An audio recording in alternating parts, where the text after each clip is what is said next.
قائد اعظم محمد علی جناح کا ویژن ہمیں پاکستان کو ایک مثالی اسلامی جمہوری ریاست بنانے کے لیے ایک بہترین روڈ میپ فراہم کرتا ہے۔ پاکستان لینا ہمارا اصل مقصد نہیں تھا، اصل مقصد کو حاصل کرنے کا ذریعہ تھا۔ ان کا ویژن بہت کلیئر تھا۔ کبھی ان سے پوچھا گیا کہ آپ کا کانسٹیٹیوشن کیا ہوگا تو انہوں نے کہا کہ قرآن ہمارا کانسٹیٹیوشن ہے۔ یہ نظریہ پاکستان وہ اسلام ہی تھا۔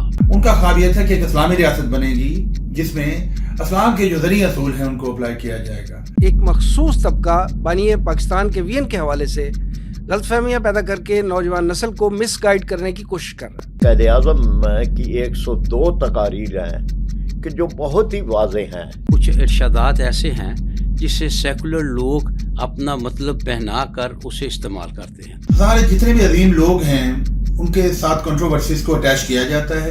قائد اعظم نے کہا کہ میری جیب میں کھوٹے سکے ہیں۔ معاملہ تو یہی ہے، وہ سارے کھوٹے سکے آج تک ہیں۔ بعض چیزیں پراسرار طور پر ہوئیں۔ دشمنوں کے دلوں میں تو وہ کانٹے کی طرح کھٹک رہے تھے۔ ظلمت شب میں لے کے نکلوں گا اپنے درماندہ کارواں کو، شرر فشاں ہوگی آہ میری نفس میرا شعلہ بار ہوگا۔ موجودہ سیاسی، سماجی اور معاشی ڈھانچے کو دیکھ کر یہ کہہ سکتے ہیں کہ یہ قائد اعظم محمد علی جناح کا پاکستان ہے۔ ہم نے کہا تو صحیح کہ کتاب و سنت کی بالادستی ہوگی، مگر کہاں ہے وہ اسلام؟ اے خاصائے خاصان رسول وقت دعا ہے، امت پہ تیری آ کے عجب وقت پڑا ہے۔ وہ دین جو بڑی شان سے نکلا تھا وطن سے، پردیس و آج غریب الغرابہ ہے۔